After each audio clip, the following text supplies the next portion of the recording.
सम्पूर्णमा नमस्कार। जय राष्ट्रवाद।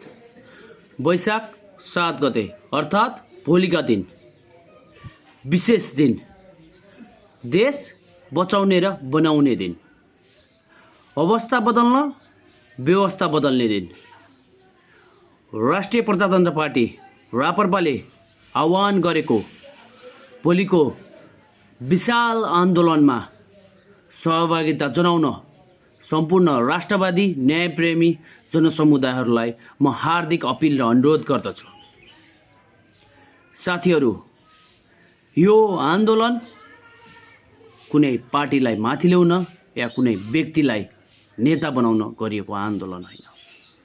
यो आन्दोलन विशुद्ध देशको हितमा रहनेछ।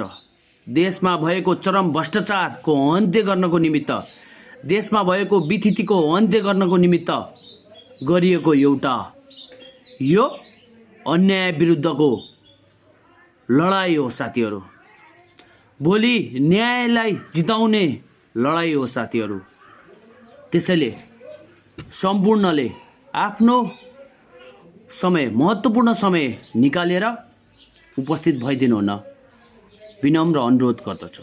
साथीहरू, भोलि हामी जागेनौँ, आज हामी उठेनौँ भने यिनीहरूले सधैँ नै हामीलाई हेप्ने र च्याप्ने छन्। देशमा यसरी नै कुशासन गरेर भ्रष्टाचार गर्नेछन्। देशको अस्मिता र स्वाभिमान बेच्नेछन्। साथीहरू, आज कुनै पनि विश्वको देशमा, कुनै पनि विदेशको एउटा मुलुकमा जाने हो भने नेपाल भन्दा साथ भ्रष्टाचारको अखडाको मुलुकका नागरिक हुँ भनेर आज हामीलाई चिनिने गर्दछ। आज नेपाल भन्न साथ बेरोजगारी उत्पादन गर्ने एउटा कारखाना हो। रोजगारको लागि आज हाम्रो देशमा आएको छ भनेर गरिने व्यवहार एकदमै निन्दनीय छ। साथीहरू, त्यो यिनीहरूले निम्ताएका हुन्। यिनीहरूले ल्याएको कथित भनिने गणतन्त्र जो देशको हितमा छैन, केवल एकजना नेता र सीमित व्यक्ति बनाउन ल्याएको दलाल व्यवस्था अब अन्त्य गर्नुपर्छ। साथीहरू, अब एकचोटि निन्द्राबाट उठ्नुहोस्। सबैले पार्टीको झन्डा त्याग्नुहोस्, देशको झन्डा बोक्नुहोस्। अब लागौँ, देश बचाउन ढिलो भइसकेको छ। साथीहरू, 3 दशकबाट यिनीहरूले देशलाई गुलाम बनाएर राखेका छन्। सीमित व्यक्तिको पेरिफेरीमा यिनीहरूको सत्ता घुमिरहेको छ। आज जनता रोइरहेका छन्। बेरोजगारी भएर युवाहरू खाडीमा बेलचा हान्न जानुपर्ने बाध्यता भएको छ। यिनीहरूले देश भयावह स्थिति निम्ताइसकेका छन्। आज देश सामान्य आँखाले हेर्ने हो भने देश सामान्य लाग्न सक्छ, तर भित्रबाट खोक्लो बनाइसकेका छन् यिनीहरूले। उठ्नुहोस् साथीहरू। म काङ्ग्रेस, कम्युनिस्ट, माओवादीका सम्पूर्ण साथीहरूलाई आह्वान गर्दछु यस भिडियोबाट, तपाईँहरूले पार्टीको झन्डा त्याग्नुहोस्। अलिकति पनि स्वाभिमान, अलिकति पनि इमान, देशप्रति वफादार हुनुहुन्छ भने पार्टीको झन्डा त्यागेर आउनुहोस्। तपाईँलाई म रापरपाको झन्डा बोक्नुहोस् त भन्दैन, तर देशको झन्डा बोकेर आउन सक्नुहुन्छ। आफ्नो पार्टीको झन्डा पनि बोकेर आउन सक्नुहुन्छ। तपाईँको त्यो पार्टीको झन्डा सीमित व्यक्तिको होइन, त्यो देशको लागि उचालिएको झन्डा हो। साथीहरू, तपाईँहरूलाई आज मैले स्मरण गराउनु पर्दा, हिजोको दिनमा काङ्ग्रेसको झन्डा बिपीले बोक्दै गर्दा, बिपी बादमा तपाईँहरू हिँड्दै गर्दा बिपीले के भनेका थिए? यो देशमा राज संस्था नरहे देश रहँदैन। उनले सामान्य अबुझाइ भएर बोलेका होइनन्। उहाँको दीर्घकालीन सोच र दूरदर्शिताले उहाँले राज संस्थाको महत्त्व कतिसम्म छ भनेर भन्नुभएको हो।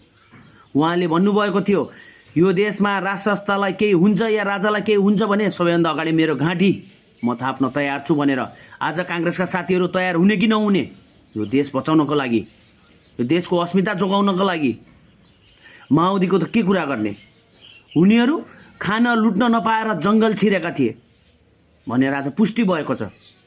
आज माओवादीका साथीहरू हेर्नुहोस्, जङ्गलमा हुँदाखेरि उदण्ड मचाएर जनतालाई दुःख दिएका आज सहर बसेर खुलेआम नीतिगत भ्रष्टाचार गरेर जनतालाई दुःख दिएका छन्।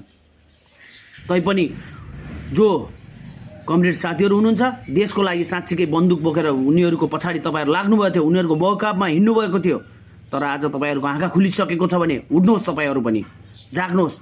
तिमीहरूका नेताहरू भनेका दलाल हुन्, भ्रष्टाचारी हुन्, देश सकाउन परिचालित पात्र हुन्। आज पुष्टि भइसकेको छ साथीहरू। त्यसै गरी हिमालयका साथीहरूलाई त के भन्नु, तपाईँहरूमा त इमानै छैन। तपाईँहरूले त आफ्नो एउटा सामान्य स्वार्थ पूर्ति गर्नको लागि देशको स्वाभिमान नै बेच्नु भएको छ, देशको स्वाधीनता नै बेच्नु भएको छ। हिजोको दिनमा मदन भण्डारीले आफ्नो चर्चित भाषणहरूमा भन्ने गरेका थिए, एमाले यस्तो पार्टी हो जुन पार्टी देशको स्वाभिमान र देशको अस्मिता जोगाउनको लागि जुनसुकै हदमा पनि गिरेर तुच्छ जीवन जिउन हामी सबैभन्दा अग्रसर रहन्छौँ। हामी कहिले पनि स्वार्थ र विलासी जीवनको लागि अगाडि बढेका होइनौँ। देश र जनताको स्वाभिमान र देशको उज्जवल भविष्य र जनताको उज्जवल भविष्यको लागि अगाडि बढेका हौँ भनेर भन्दै गर्दा साथीहरू वाह भनेर गर्व गर्थे। नेता भनेको यस्तो हुनुपर्छ भनेर गर्वसाथ एमालेमा जोडिनु भएको थियो। आज एमालेमा त्यो स्वाभिमान छैन। एमालेमा दलाल नेताहरू छन्। केपी ओलीको देखिसक्नु भएको छ कस्तो तानाशाह छ। उसलाई देशको मतलबै छैन। उसलाई केवल मतलब छ त आफू कति दिन बाँच्छु, कति दिन किडनी फेरेर यहाँ म शासन गर्छु भनेर उहाँहरू अगाडि बढिराख्नु भएको छ साथीहरू। जसरी तपाईँहरूले एमालेका साथीहरूले जनवाद भनेर अगाडि बढ्नुभएको छ, यदि साँच्चीकै तपाईँहरू मदन भण्डारीको चेला हो भने आउनुहोस्, जाग्नुहोस्, देशको लागि अब लागौँ, पार्टीको झन्डा परित्याग गर्नुहोस्, नेता तन्त्रको अन्त्य गरौँ, देशमा संवैधानिक राज संस्थाको स्थापना गरेर देशलाई धर्मसापेक्ष हिन्दू अधिराज्य नेपाल बनाऊ, देशमा कार्यकारी प्रधानमन्त्रीको व्यवस्था ल्याउँ। 47 साल यताको सम्पूर्ण उच्च औदामा बसेका सरकारी तहका साथीहरूलाई सम्पत्ति छानबिन गरेर भ्रष्टाचार गरेका छन् भने उनीहरूको सम्पत्ति राष्ट्रियकरण गरेर त्यसलाई उद्योग कल कारखाना खोल्नतिर लगानी गरौँ, देशमै रोजगार सिर्जना गरौँ। साथीहरू अब अति भइसक्यो, जागौँ, उठौँ, अब अन्त्य गरौँ। भोलि वैशाख 7 गते तपाईँहरूको परीक्षाको घडी रहनेछ। अझै पनि तपाईँ सहेर यी दलालहरूको दमन सहेर बस्न चाहनुहुन्छ कि यो देशमा एउटा सुशासन कायम हुनुपर्छ, देश भ्रष्टाचार मुक्त हुनुपर्छ, देशमै रोजगार हुनुपर्छ, देशमै निःशुल्क शिक्षा र निःशुल्क स्वास्थ्य हुनुपर्छ भन्ने चाहनुहुने सम्पूर्ण साथीहरू देशको गौरवको लागि आउनुहोस्, जुटौँ।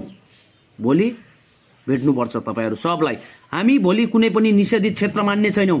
यो सरकारले तोकेको सीमित एरियाभित्र जुन आन्दोलन गर्ने भनेको छ हामी गर्ने छैनौँ। हामी यिनीहरूलाई जडैबाट फाल्नको लागि मैदानमा आउँदैछौँ। उनीहरूको निषेधित क्षेत्र मान्दैनौँ। हामी जेल जान तयार छौँ। भोलि हामी यो देशको गौरव, देशको अस्मिता, देशलाई विकास गर्न, नेपालीलाई सुखी बनाउन हामी मर्न पनि तयार छौँ साथीहरू। यति भन्दै म तपाईँहरू माझबाट बिदा हुन्छु। भोलि भेटौँ। जय राष्ट्रवाद।